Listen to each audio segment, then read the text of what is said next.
Senhor Jesus Cristo, meus irmãos, estou aqui hoje para gravar mais um vídeo para vocês falando sobre a palavra do Senhor. Bom, hoje o vídeo será um pouco diferente porque basicamente hoje eu vou falar sobre um tema que é basicamente bem simples. A lei não é Deus. Bom, muita gente não deve ter falado desse tema ou fala porque é libertador, mas que simplesmente, realmente, a lei não é Deus. Todo mundo interpreta, para você ser salvo, você só tem que seguir os mandamentos de Deus e é isso, eu estou salvo. Não é basicamente isso. Deus não deu, siga minha lei e seja salvo. Pronto, bom.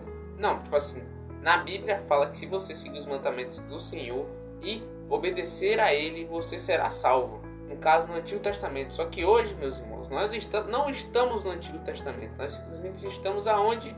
Novo Testamento, melhor tempo possível. A graça de Deus. E como é que funciona a graça? A graça é o oposto do que a lei pedia. A lei pedia performance. Já a graça, tudo que ela pede é espaço. Basicamente é isso. Por quê? A lei fazia o quê? Você tinha que seguir regras para você ser aceito. E bom, que ser humano que conseguiria fazer todas as regras? 613 leis. Basicamente ninguém. Só o único que conseguiu fazer isso foi o Senhor Jesus Cristo, que simplesmente cumpriu a lei. Como ele disse, eu não vim abolir, mas eu vim cumprir. Muita gente pensa, não, Jesus Cristo aboliu a lei, já que ninguém faz mais. Não quer dizer que ele simplesmente foi lá abolir, não, você não precisa mais fazer. Ele cumpriu, era necessário que alguém cumprisse para que os outros fossem libertos.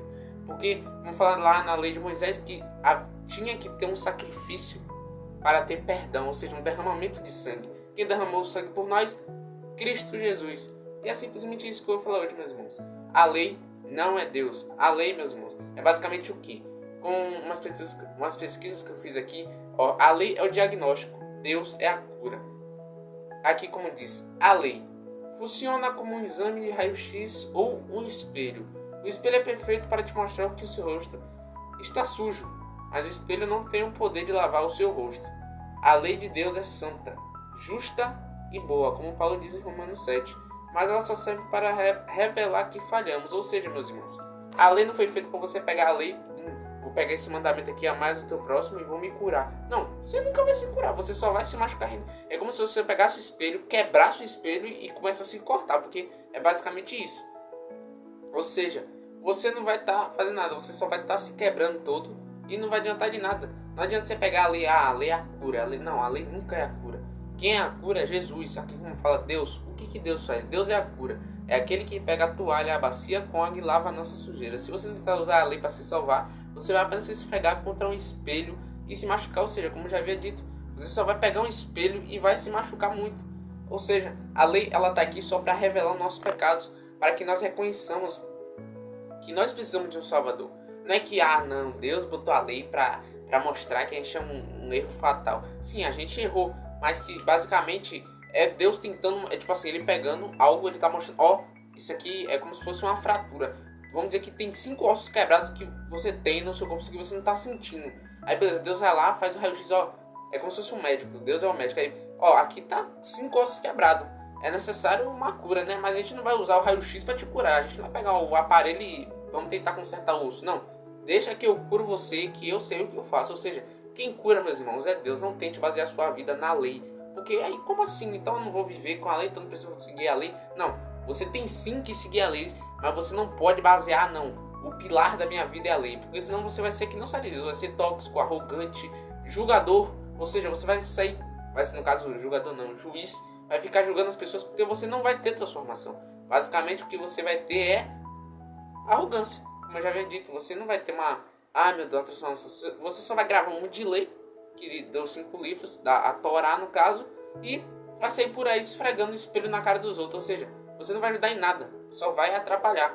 E basicamente, o que você tem que propagar, meus irmãos, é que simplesmente o Evangelho de Cristo é poderoso sim. Por isso que Deus, ele quer ter uma relação com a gente, porque a verdadeira pregação não é aquela que você prega algo que você nem sabe o que é. Por exemplo, quando Paulo diz que nós, no caso, a Bíblia diz, quando a Bíblia diz que nós somos testemunhas, não quer dizer que a gente, então quer dizer que eu vi aqui a palavra, então beleza, eu vou falar sobre a palavra. Sim, você tem que falar, mas você já viveu essa palavra? Você viveu verdadeiramente, você vive com Jesus? Se você não vive, não faz sentido você pregar o que você não vive. Ou seja, é como eu dizer, eu trabalhei 5 anos naquela empresa, sendo que você nunca pisou o pé lá. Ou seja, não estou dizendo que o evangelho é um trabalho, mas que você realmente, porque testemunha, ela só fala do que viu e ouviu. Ou seja, você viu isso mesmo, você viu que Jesus curou pessoas, você vê isso na vida. Não estou dizendo que é você ir lá ver ir na igreja, não, eu vi um homem curando. Não, você vive com Cristo para ver realmente o que ele faz, como é que ele age, você realmente vive com Jesus, ou você simplesmente só pega algo decorado e começa a falar. Ou seja, nós temos, meus irmãos, que viver com Jesus e não viver simplesmente tentar viver com a lei, porque a lei não tem perdão, a lei não tem sentimento e a lei não tem nada. Tudo que ela vai dizer para você é: quero o resultado agora, me dê o resultado. Não, Deus não quer nada de você, ele só quer tudo que ele quer de você é basicamente espaço em seu coração. E espaço, tudo que é necessário para você abrir esse espaço é sinceridade. Muitas pessoas dizem: para você aceitar Jesus, para você se tornar bom. Não. Basicamente, a primeira chave para você aceitar Jesus é ser sincero. Chegar lá no culto mesmo e falar: eu quero aceitar Jesus, porque eu não quero mais viver essa vida que eu estou vivendo, eu quero viver algo real mesmo. Ou seja, a chave da vitória na sua vida é a sinceridade. Sinceridade na oração, sinceridade no jejum, porque não existe um jejum programado. Meu jejum tem que ser assim, tem que seguir essa regra aqui, eu tenho que cantar louvor, Não, chega disso, não é assim que funciona. Uma vida sincera com Deus é basicamente o quê? É você fazer tudo do seu coração, todo o seu coração. Estou dizendo que é de todos os sentimentos, porque isso não existe. Mas de todo o seu coração, vou fazer isso aqui para Deus. Mesmo que doa, mesmo que eu esteja com preguiça, mesmo que eu esteja cansado, eu vou fazer para Deus como um sacrifício. Porque ele se sacrificou por mim, então que tal eu sacrificar pelo menos uma coisa minha para ele? Não é por você esperando uma recompensa, mas por amor e gratidão a ele. E se você não consegue sentir essa gratidão, peça a Deus para ser mais grato, que ele vai te dar mais gratidão. Aí, como assim Deus vai me dar? Não, simplesmente ele vai abrir os seus olhos e você vai começar a ver: nossa, que tanta coisa boa que Deus me dá e eu estou desvalorizando. Nossa. E aí a pessoa começa a ver as coisas de forma diferente.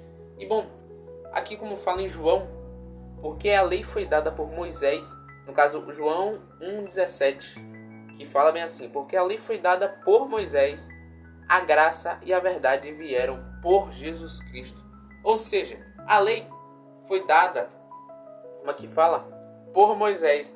Já a graça e a verdade vieram por Jesus. Ou seja, não quer dizer que, não, então Moisés mentiu com a lei. Não quer dizer que mentiu. No caso, Moisés foi tipo assim: Moisés foi lá, toma, aqui o espelho para vocês verem os erros de vocês, para vocês se humilharem a Deus, para buscarem Ele, para vocês implorarem Ele por um Salvador.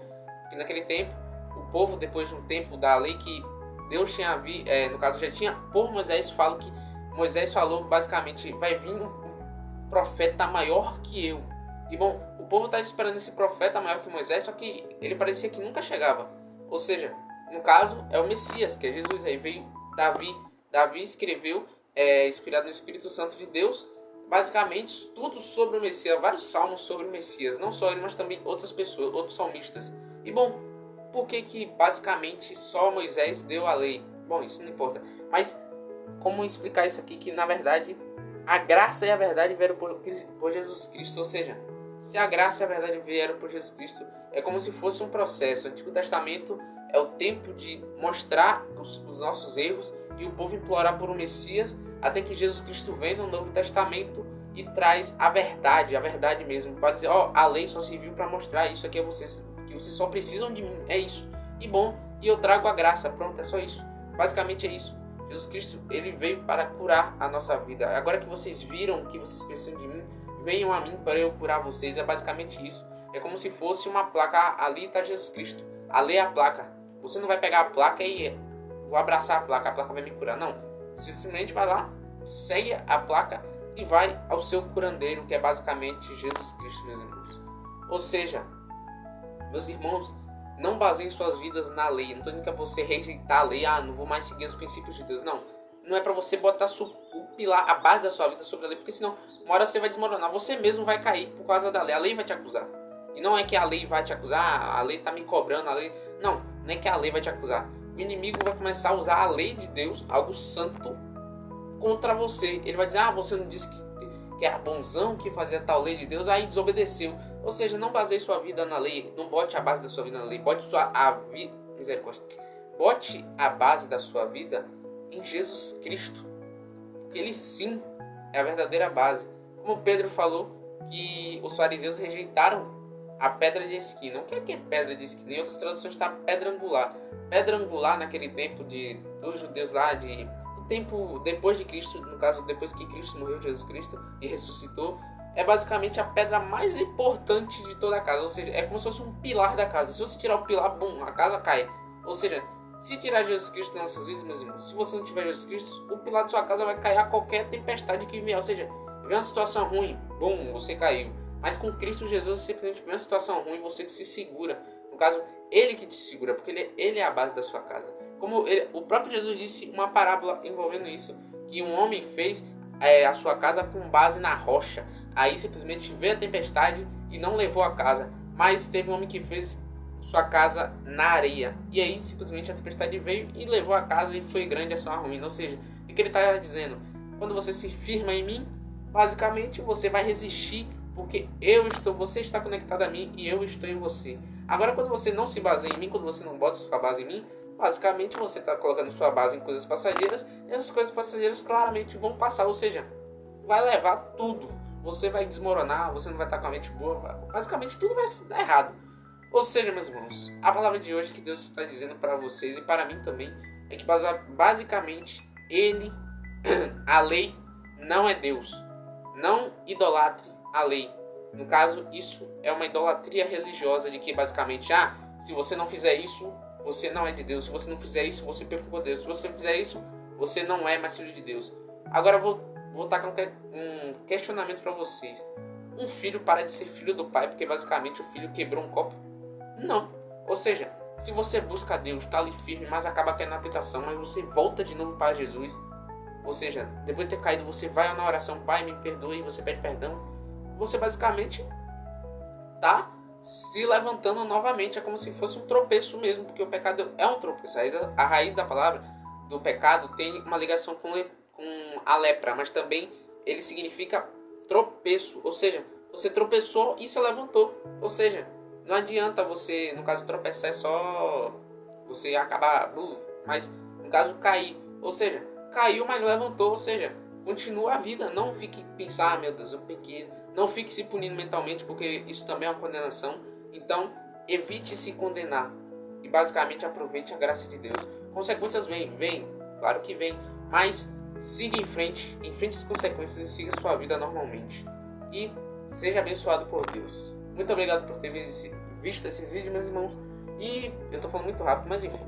Deus abençoe a vida de cada um.